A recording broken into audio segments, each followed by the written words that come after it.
تو اس سے کہہ دو کہ اللہ نے اپنے رسول کو اجازت دی تھی لیکن تمہیں اجازت نہیں دی ہے، اور میرے لیے بھی اسے صرف دن کی ایک ساعت میں حلال کیا گیا۔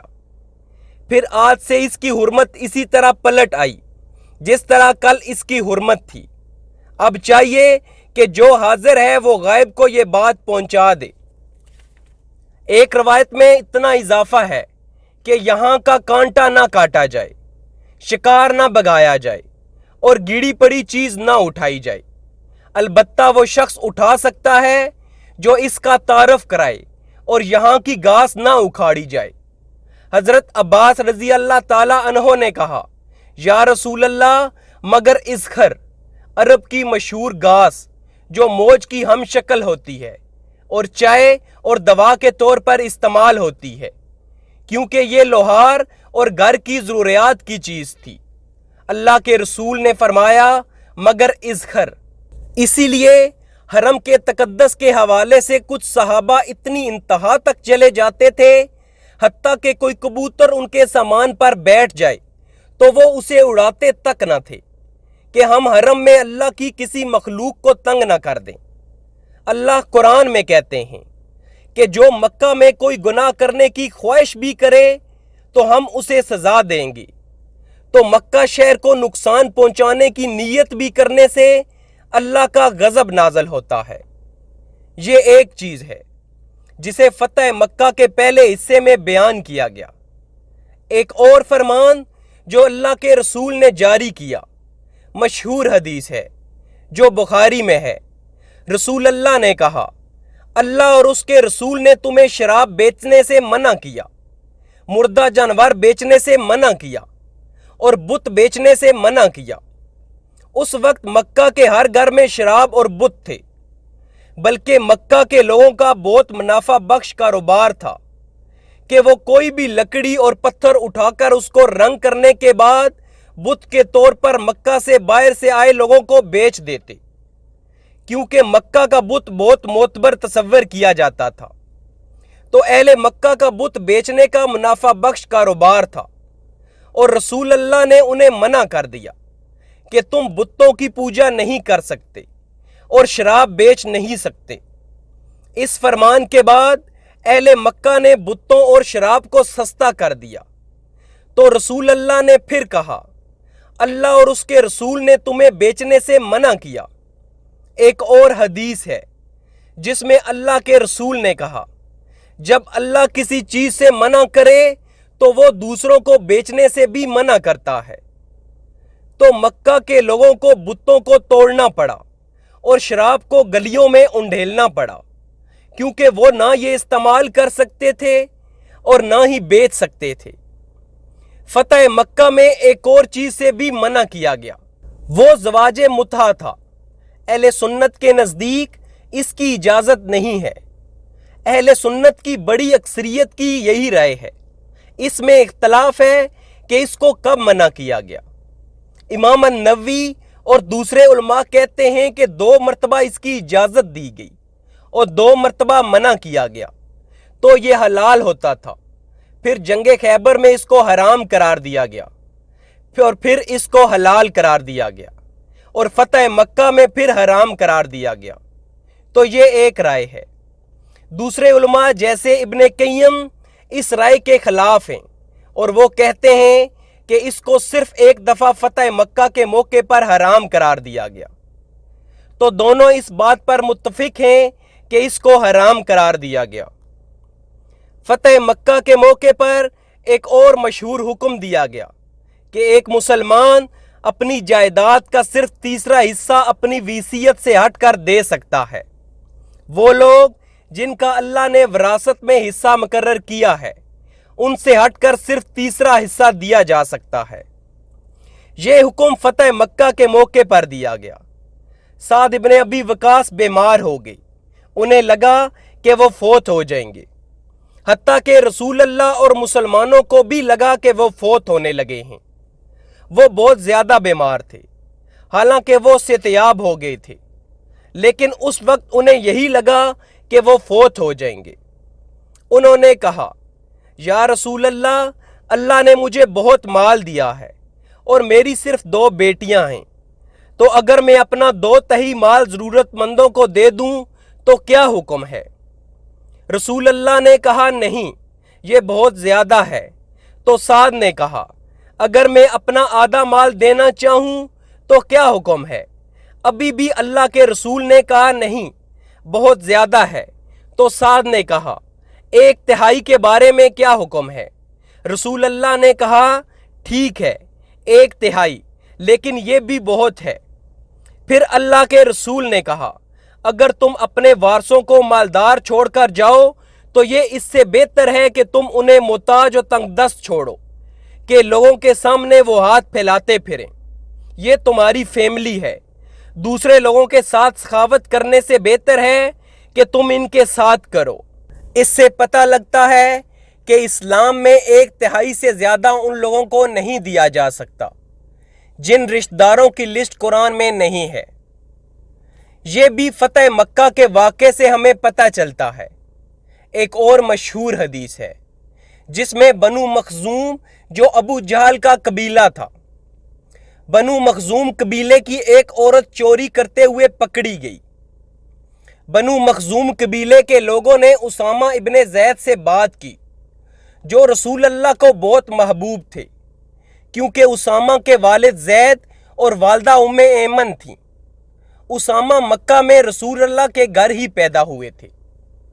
اسامہ اب جوان ہو چکے تھے، رسول اللہ ان سے بہت محبت کرتے تھے۔ ام ایمن نے رسول اللہ کے بچپن میں ان کی دیکھ بھال کی تھی، تو اسامہ کو حب النبی کہا جاتا تھا۔ تو بنو مخزوم کے کچھ لوگ اسامہ کے پاس آئے، انہیں پتہ تھا کہ رسول اللہ کا دل اسامہ کے لیے نرم ہے۔ انہوں نے اسامہ کو راضی کر لیا کہ آپ رسول اللہ کو مشورہ دیں کہ اس عورت کو معاف کر دیں، وہ ہم میں سے عزت دار گھرانے سے تعلق رکھتی ہے، تو سزا کو درگزر کرا دیجئے۔ تو اسامہ آئے اور رسول اللہ سے کہا یا رسول اللہ وہ بہت مشہور خاندانی عورت ہیں، کیوں نہ آپ اسے درگزر کر دیں؟ تو اللہ کے رسول غصے میں ہو گئے اور کہا تم حدود اللہ نافذ کرنے میں مداخلت کرنا چاہتے ہو؟ پھر آپ نے کہا واللہ اگر میری بیٹی فاطمہ نے بھی چوری کی ہوتی تو میں اس کا بھی ہاتھ کاٹ دیتا۔ آپ نے مکہ کے تمام لوگوں کو بلایا اور ان کے سامنے یہ الفاظ کہے۔ عائشہ رضی اللہ تعالی عنہا بتاتی ہیں کہ وہ عورت سزا کے باعث باقاعدگی سے میرے پاس آتی تھی اور وہ رسول اللہ کے لیے اپنے دوسرے معاملات رکھتی اور میں رسول اللہ کے سامنے اس کی درخواست رکھتی اور اسے اجازت لے کر دیتی۔ فتح مکہ کے موقع پر ایک اور واقعہ پیش آیا۔ اسلام سے پہلے ایک بچہ مشکوک حالات میں پیدا ہوا تھا۔ ایک شادی شدہ جوڑا تھا، لیکن کسی اور نے الزام لگایا کہ یہ میرا بچہ ہے۔ اب فتح مکہ کے موقع پر دونوں مشہور مسلمان تھے۔ ہم جانتے ہیں کہ اسلام تمام پرانے گناہ معاف کر دیتا ہے۔ اس معاملے میں جو 2 لوگ شریک، ان میں سے ایک سعد ابن ابی وقاص اور دوسرے عبداللہ ابن زمعہ تھے، دونوں مشہور صحابی تھے۔ سعد نے کہا یہ میرا بچہ ہے۔ عبداللہ ابن زمعہ اس عورت کے شوہر تھے جس نے بچے کو جنم دیا تھا، تو وہ کہہ رہے تھے کہ بچہ میری ازدواجی زندگی میں پیدا ہوا۔ اب جب کہ مکہ فتح ہو گیا اور وہ بچہ نوجوان لڑکا بن گیا تو دونوں صحابہ لڑکے کی حوالگی کا مطالبہ کرنے لگے۔ تو رسول اللہ نے مشہور فیصلہ سنایا، بچہ اسی کا ہے جس کے بستر پر پیدا ہوا، یعنی جب بھی بچہ پیدا ہوگا ہمیں بغیر کسی سوال کے یہ سمجھنا چاہیے کہ وہ شادی شدہ جوڑے کی اولاد ہے، اور اگر زناکاری کا کوئی ثبوت ہو تو حد نافذ ہوگی۔ یہ واقعہ انہی دنوں میں پیش آیا جب رسول اللہ فتح مکہ کے بعد مکہ میں ہی موجود تھے۔ یہ ہے غزوہ فتح مکہ، یہی وہ فیصلہ کن معرکہ اور فتح عظیم ہے جس نے بت پرستی کی قوت مکمل طور پر توڑ کر رکھ دی، اور اس کا کام اس طرح تمام کر دیا کہ جزیرہ نما عرب میں اس کے باقی رہنے کی کوئی گنجائش اور کوئی وجہ جواز نہ رہ گئی، کیونکہ عام قبائل منتظر تھے کہ مسلمانوں اور بت پرستوں میں جو مارکہ آرائی چل رہی ہے، دیکھیں اس کا انجام کیا ہوتا ہے۔ ان قبائل کو یہ بات بھی اچھی طرح معلوم تھی کہ حرم پر وہی مسلط ہو سکتا ہے جو حق پر ہو۔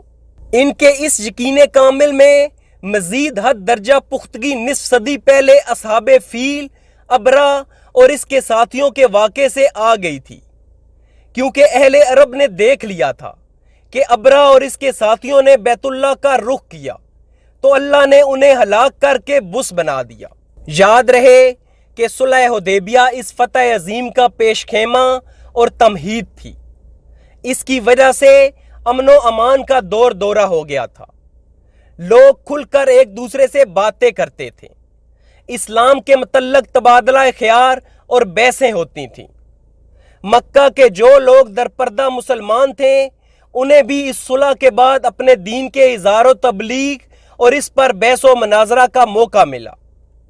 ان حالات کے نتیجے میں بہت سے لوگ حلقہ بگوش اسلام ہوئے، یہاں تک کہ اسلامی لشکر کی جو تعداد گزشتہ کسی غزوے میں 3000 سے زیادہ نہ ہو سکی تھی، اس غزوہ فتح مکہ میں 10,000 تک جا پہنچی۔ اس فیصلہ کن غزوے نے لوگوں کی آنکھیں کھول دی اور ان پر پڑا ہوا وہ آخری پردہ ہٹا دیا جو قبول اسلام کی راہ میں روک بنا ہوا تھا۔ اس فتح کے بعد پورے جزیرہ نما عرب کے سیاسی اور دینی افق پر مسلمانوں کا سورج چمک رہا تھا، اور اب دینی سربراہی اور دنیاوی قیادت کی زمام ان کے ہاتھ آ چکی تھی۔ گویا صلح حدیبیہ کے بعد جو مسلمانوں کے حق میں مفید تغیر شروع ہوا تھا، اس فتح کے ذریعے مکمل اور تمام ہو گیا، اور اس کے بعد ایک دوسرا دور شروع ہوا جو پورے طور پر مسلمانوں کے حق میں تھا، اور جس میں پوری صورتحال مسلمانوں کے قابو میں تھی، اور عرب اقوام کے سامنے صرف ایک ہی راستہ تھا کہ وہ وفود کی شکل میں رسول اللہ کی خدمت میں حاضر ہو کر اسلام قبول کر لیں اور آپ کی دعوت لے کر 4 دانگ عالم میں پھیل جائیں۔ اگلے 2 برسوں میں اسی کی تیاری کی گئی، جیسے سورۃ نصر میں اللہ نے کہا، اور اے نبی تم دیکھ لو کہ لوگ فوج در فوج اللہ کے دین میں داخل ہو رہے ہیں۔ سورۃ نصر کے بارے میں بھی ایک دلچسپ واقعہ ہے کہ کئی سال بعد عمر ابن خطاب کی خلافت میں عمر کی مسلمانوں کے بڑوں کے ساتھ بیٹھک ہوئی۔ ان میں سب سے کم عمر ابن عباس تھے جو رسول اللہ کے کزن تھے۔ اس وقت ابن عباس کی عمر 15 سے 17 سال تھی۔ کچھ صحابہ نے اعتراض کیا اور کہا کہ یا امیر المومنین، ہمارے بیٹے ہیں جو ان سے بڑے ہیں، آپ انہیں اس بیٹھک میں آنے کی اجازت نہیں دیتے، آپ ان کو آنے کی کیوں اجازت دے رہے ہیں؟ تو ابن عباس سے بخاری میں حدیث روایت ہے۔ ابن عباس کہتے ہیں ایک دن عمر نے مجھے بلایا اور میرے خیال میں انہوں نے میرا امتحان لینے کے لیے مجھے بلایا۔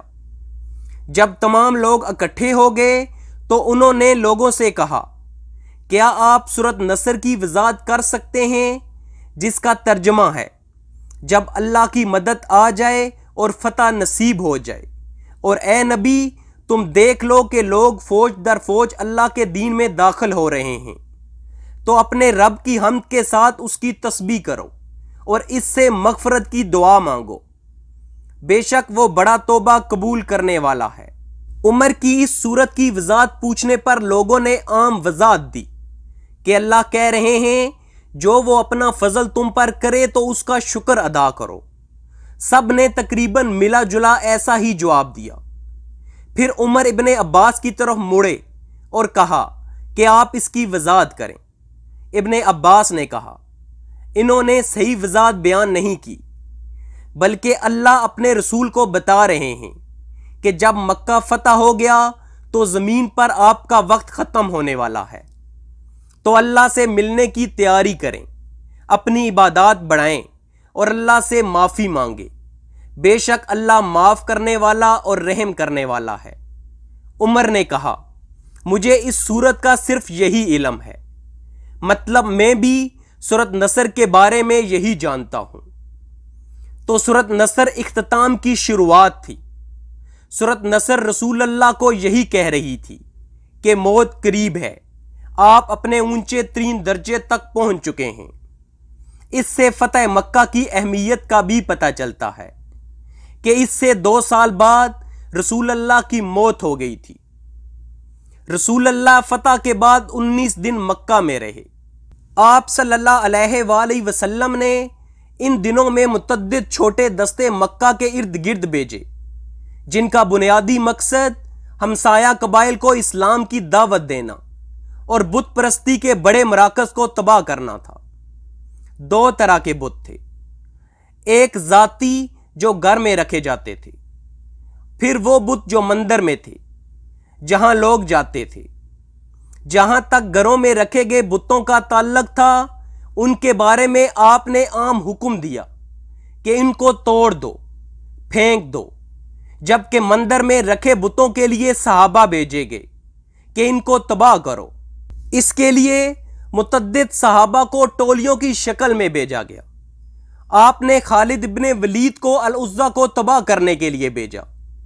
آپ نے ایک گروپ المنات کو تباہ کرنے کے لیے بھی بھیجا، اور بھی مکہ کے ارد گرد مشہور بتوں کو تباہ کرنے کے لیے صحابہ کے گروپوں کو بھیجا گیا۔ روایات میں ہے کہ جب خالد العزا کے مندر میں پہنچے تو مندر کے مجاور نے خالد کو آتے دیکھ کر کلہاڑی العزا بت کے گلے میں ڈال دی اور کہا، اے عزا، تم اپنی حفاظت خود کرو، میں بھاگ رہا ہوں۔ تو وہ سب چلے گئے اور خالد نے العزا کو تباہ کر دیا۔ تو چند دنوں میں حجاز کے آس پاس تمام بت تباہ کر دیے گئے۔ اس سب کے دوران ایک افسوسناک واقعہ پیش آیا کہ ایک صحابی سے غلطی ہوئی جو خالد ابن ولید تھے۔ یاد رہے وہ نئے مسلمان تھے اور انہوں نے حال ہی میں اسلام قبول کیا تھا۔ عام طور پر بات کی جائے تو مکہ کے ارد گرد تمام قبائل اسلام قبول کر چکے تھے۔ خالد ابن ولید کی بنو جزیمہ قبیلے سے ذاتی مسائل تھے۔ دور جاہلیت میں بنو جزیمہ نے خالد کے چچا کو قتل کیا تھا، تو دونوں کے درمیان دشمنی تھی۔